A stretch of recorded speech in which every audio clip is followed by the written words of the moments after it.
నమస్కారం అండి. నేను డాక్టర్ ప్రదీప్ వజ్జా, భాస్కర్ హాస్పిటల్ షాపూర్ గండిమైసమ్మ. ఈరోజు మనం షుగర్‌కి ఉండే లక్షణాలు ఏంటి అన్నది తెలుసుకుందాం. అంటే ఎవరికైనా షుగర్ వచ్చింది అని తెలుసుకోవాలంటే ఏ లక్షణాలు ఉంటాయి అండ్ అవి రాకుండా తీసుకోవాల్సిన జాగ్రత్తలు, ఈ 2 వెరీ ఇంపార్టెంట్ అండి. ఇవి తెలుసుకోండి ఫస్ట్. షుగర్ అనేది వచ్చేటప్పుడు మనకి మెయిన్‌గా 3 లక్షణాలు అయితే కనబడతాయి. నెంబర్ 1 అంటే అతి మూత్రం.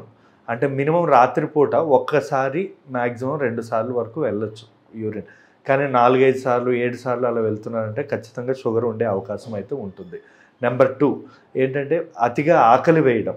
అంటే బాగా ఏమంటారు, రోజుకి మనం టైంకి తినకపోతే షివరింగ్లా రావడం, చెమటలు పట్టడం, ఇలా మనకి అనిపిస్తూ ఉంటుంది. మూడోది ఏంటంటే నోరు ఎండుకుపోవడం అంటాం. నోరు ఎండుకుపోవడం కానీ దాహం, ఎక్కువగా వాటర్ తాగాలనిపిస్తూ ఉంటుంది. వాటర్ తాగడం వల్ల ఎక్కువ యూరిన్ కూడా వస్తుందన్నమాట. ఈ 3 అనేది ఎవరికైనా కూడా కనబడే సిమ్టమ్స్. ఈ 3 తర్వాత కూడా ఇంకొన్ని లక్షణాలు ఉంటాయి. షుగర్ మరి 400, 500 అలా రీచ్ అయింది అనుకోండి, బరువు తగ్గడం కూడా మొదలవుతుంది. బరువు ఎందుకు తగ్గుతుంది అంటే మజిల్ లాస్ వల్ల. అంటే మన బాడీ చూడడానికి అలాగే ఉన్నా కూడా మన మజిల్ అంతా పోయి వెయిట్ అనేది లాస్ అవ్వడం అనేది జరుగుతుంది. ఇంకా ఏంటంటే షుగర్ ఉండే వాళ్ళలో మనకి రక్త సరఫరా అనేది సరిగా లేక కంటి చూపు, దాన్ని డయాబెటిక్ రెటినోపతి అంటాం. కంటి చూపు అనేది బాగా తగ్గిపోతూ ఉంటుందండి. నెంబర్ 1. నెంబర్ 2 ఏంటంటే రక్తం సప్లై అనేది కాళ్ళకి సరిగా ఉండకపోవడం వల్ల నరాలన్న వీక్ అయ్యి కాళ్ళ మంటలు, తిమ్ముర్లు ఇవన్నీ బాగా వస్తూ ఉంటుందన్నమాట. దాన్నే డయాబెటిక్ రెటినోపతి అంటాం. ఇంకా కొన్ని సందర్భాల్లో షుగర్ ఎక్కువగా ఉన్నప్పుడు మనకి స్మెల్ కూడా డిఫరెంట్గా ఫ్రూటీ స్మెల్ అంటాం. అంటే కొంచెం స్వీట్ స్మెల్ అనేది వచ్చే అవకాశం ఉంటుందన్నమాట. ఈ షుగర్ ఉన్న వాళ్ళలో చాలామందిలో ఏమైనా దెబ్బలు తగిలినా కూడా అతిగా రక్తస్రావం అవ్వడం, అంటే బ్లడ్ అనేది ఆగిపోవడం కానీ, లేదా తొందరగా సెప్టిక్ అవ్వడం, ఇన్ఫెక్షన్ అవ్వడం, లేదా పుండ్లు అనేవి తగ్గకపోవడం, లేదా పుండ్లు అనేది అంటే సంవత్సరాల తరబడి, దాన్ని నాన్ హీలింగ్ అల్సర్ అంటాం. కాళ్ళకు వచ్చే పుండ్లు ఏవైతే ఉంటాయో అసలు తగ్గవు. అవి సంవత్సరాలు 2-3 సంవత్సరాలు కూడా తగ్గవు. ఇలాంటివన్నీ కూడా జరిగే అవకాశం ఉంటుందన్నమాట. ఇవే కాకుండా ఈ అతిమూత్రం వల్ల మనకి కిడ్నీలు కూడా ఎఫెక్ట్ అవుతాయి. దాన్నే మనం డయాబెటిక్ నెఫ్రోపతి అంటాం. యూరియా, బ్లడ్లో ఉన్న యూరియా, కిడ్నీలో ఉన్న యూరియా కానీ, యూరిక్ యాసిడ్ కానీ, క్రియాటిన్ కానీ ఇవన్నీ కూడా పెరిగే అవకాశాలు ఉంటాయి. నేను చెప్పిన లక్షణాలు ఏవి కనబడినా కూడా వాళ్ళలో షుగర్ అన్నది స్టార్ట్ అవుతుంది అని అర్థం. షుగర్ రాకుండా ఉండాలి అంటే ఎలాంటి జాగ్రత్తలు తీసుకోవాలన్నది మనం తెలుసుకుందాం అండి.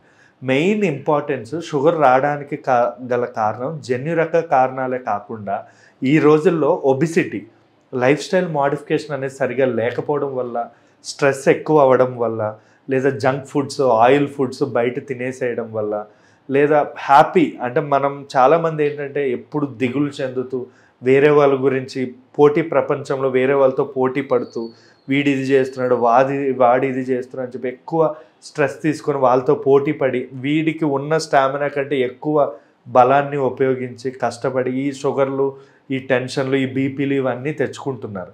సో మెయిన్ ఇంపార్టెంట్ ఏంటంటే లైఫ్ స్టైల్ మోడిఫికేషన్. ఈ స్మోకింగ్, డ్రింకింగ్ వీటి వల్ల కూడా మనకి షుగర్ అనేది బాగా పెరిగిపోతుంది ఈ మధ్య. అండ్ ఆల్సో ఒబిసిటీ బాగా ఈ మధ్య ఏంటంటే ఫుడ్ అనేది మనకు ప్లెంటీ దొరకడం వల్ల స్థూలకాయం అన్నది ప్రతి ఒక్కరికి వచ్చేస్తుంది, లైక్ యంగ్ ఏజ్లో. So that is the reason ఈ మధ్య 22 సంవత్సరాల్లో వాళ్ళకి కూడా మనకి షుగర్ అనేది రావడం అనేది జరుగుతుంది. ఇదే కాకుండా డైట్ అనేది చాలా ఇంపార్టెంట్. అండ్ షుగర్ వచ్చాక డైట్ అన్నది ఎలాగో చేయాలి, షుగర్ రాకముందు కూడా మీరు డైట్ అన్నది కరెక్ట్గా మెయింటైన్ చేయాల్సి ఉంటుంది. అంటే డైట్ అంటే ఎలాంటి డైట్ తీసుకోవాలి అన్నది వెరీ ఇంపార్టెంట్. ఇప్పుడు మనం ఎటువంటి ఫుడ్ తీసుకోవాలన్నది తెలుసుకుందామండి. మెయిన్గా మనం తీసుకోవాల్సిన ఫుడ్స్ ఏంటంటే ఫస్ట్ బ్రేక్ఫాస్ట్ అనేది వెరీ ఇంపార్టెంట్. బ్రేక్ఫాస్ట్ చాలా హెవీగా తీసుకోవాలి. అలానే ఈ ఇడ్లీ, దోశ, ఈ ఫ్రై ఐటమ్స్, మన ఇండియన్ బ్రేక్ఫాస్ట్ వీక్లీ వన్స్ పెట్టుకోండి. మెయిన్ మనం తీసుకోవాల్సింది ఏంటంటే, అలానే వెస్ట్రన్ బ్రేక్ఫాస్ట్ ఇంకా వరస్ట్. ఓకే, వెస్ట్రన్ బ్రేక్ఫాస్ట్ కూడా నేను తీసుకోమని చెప్పట్లేదు. మెయిన్గా ఏంటంటే ఓట్స్, కిలాగ్స్, రాగి జావా, జొన్న రొట్టె, చపాతీ, స్ప్రౌట్స్, మిల్లెట్స్ ఇలాంటివి, లేదా మొలకలు ఇలాంటివి తీసుకోవాలి మార్నింగ్ పూట.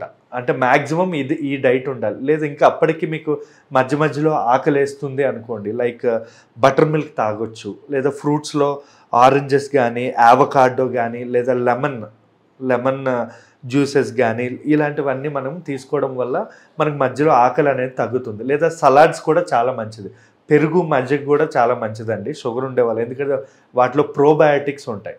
మరి ఫ్రూట్స్ చెప్పా కదా, ఇంకా జామకాయ తీసుకోవచ్చు, యాపిల్ తినొచ్చు, ఇంకా చెప్పాలంటే ఇప్పుడే సమ్మర్ కాబట్టి వాటర్ మెలన్ బాగా తీసుకోవచ్చు. ఇలాంటివన్నీ ఫ్రూట్స్ తీసుకోవచ్చు. కానీ ఏమేమి తీసుకోకూడదు అని చెప్తా. మిగతా ఫ్రూట్స్ అన్నీ తినొచ్చు అండి, తినకూడదు అంటూ ఏం లేవు. విటమిన్ సి అనేది వెరీ ఇంపార్టెంట్. అంటే ఈ ఆరెంజెస్, ఈ లెమన్ ఇలాంటివన్నీ కూడా చాలా మంచిది షుగర్లో.